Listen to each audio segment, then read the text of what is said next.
This is a tourniquet. We use our Coban as a tourniquet. And I've got a special case today. This is a hammer toe. I guess you would call it a hammer toe. We say it's a hammer toe because the toe is upward. It's not perfectly straight.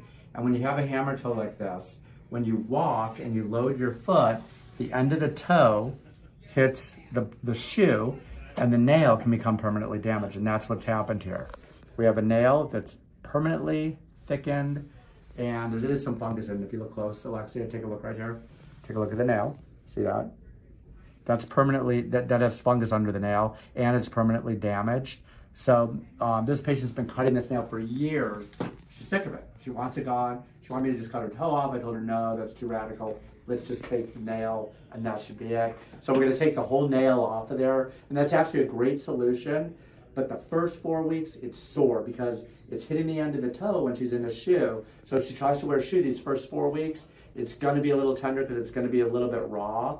But this is a great solution permanently because the tissue will harden up underneath and she won't have to worry about cutting that nail or that nail constantly getting hit on the end of the shoe, bleeding under the nail, and getting a hematoma, which is a collection of blood under the nail. So I already numbed her up. I gave her a shot here and here.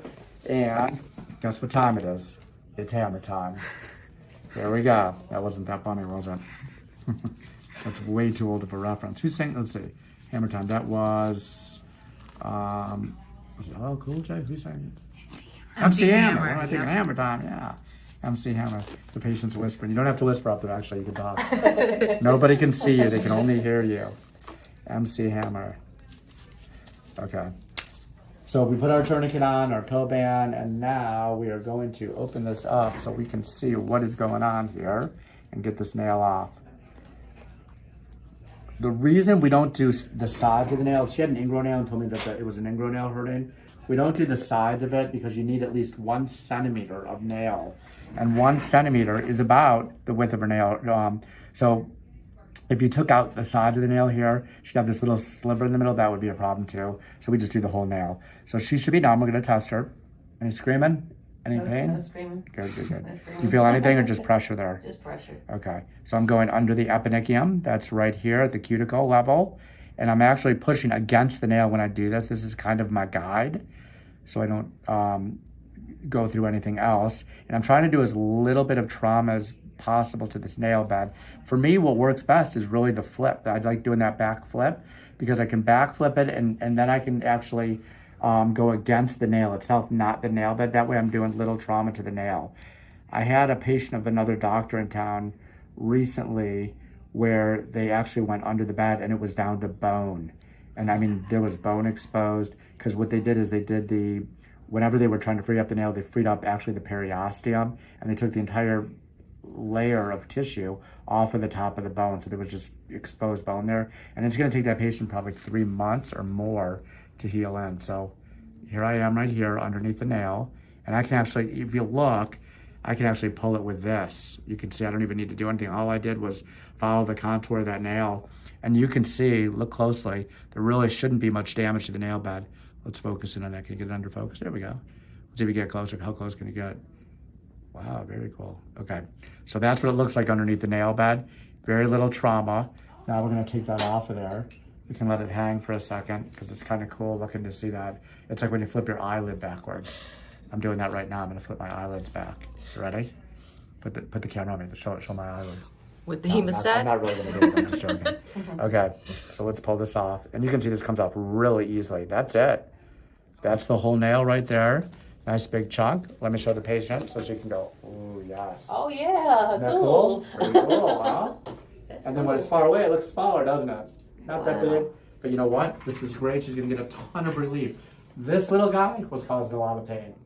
And you can see just from the thickness of it. Look when you look straight on. You see that straight on? See? Is it as big as my teeth? It is. Yeah?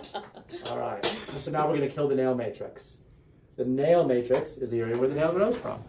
So we're gonna put this chemical right here under the eponychium. And we're gonna kill the nail matrix. I'm just kind of moving it around here. It's usually 10 seconds per stick. If you do too much, sometimes you get a little bit of a severe reaction to the chemical and it takes a little bit longer to heal. But this will heal pretty quickly. And because the size of the nail is so small compared to like the big toe, It won't be that painful for you. Okay. You can take like 3 Advil 3 times a day if you really need to, and then extra strength Tylenol in between if it's severe pain. Okay. But most people, you might take 3 Advil once or twice the entire time this is healing, and that's probably it. Okay. So we're gonna do one more stick here. This is the chemical to kill the nail cells, and all we're doing is killing it so she won't grow a toenail. And it's great when these heal in, these look really good too, because this area, see where it's white right here on the nail bed? That area right there is gonna just kind of pink up like skin. And if you're standing at a distance, just standing up and looking down at the toe, if she were wearing sandals, most people aren't gonna even know you're missing a nail unless you point it out. So most people are not staring at your feet unless they're in the field. Right. And they're Very true. or they have a weird foot fetish. Got a fetish, yeah. There's a lot of people like that. Only in Florida that happens. The people with the weird foot fetishes, they leave the northern part of the United States and they come down to Florida so they can look at people in sandals. Right? Only in Florida. I have heard. Wasn't there was an episode on Big Mouth?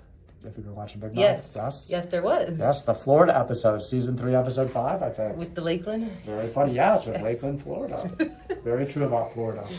Okay, that's it. Nail's gone. We're gonna wrap her up. The wrapping part's not there. Well, maybe it is cool. Let's wrap her up.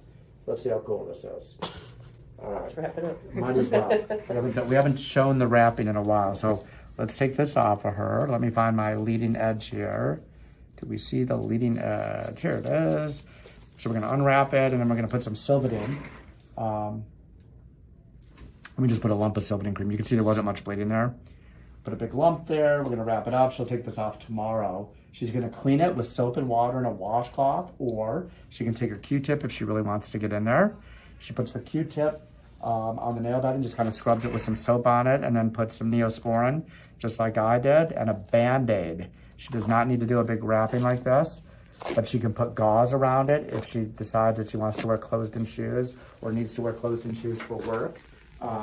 She'll put the gauze for padding, and then she can do anything she wants. So we are in Florida, so it is nice. Actually, right now it's been 80 degrees. If she wants to go swimming, you can go swimming too. Wow. Which is great, yeah. Good. Go swimming, and you'll be able to swim a little bit faster. A little bit of weight off you, a couple grams of weight Yes. off of you. So you should be able to go just a tiny bit faster if you're in any kind of swimming competition this week. But anyway, you can get it wet, just clean it afterwards. So that's the great thing with this procedure. You can get it wet, you can go to the beach, you can do all that stuff. Even though stuff gets caught in there, she's not really going to do any damage as long as she keeps it clean and puts an antibiotic ointment on there.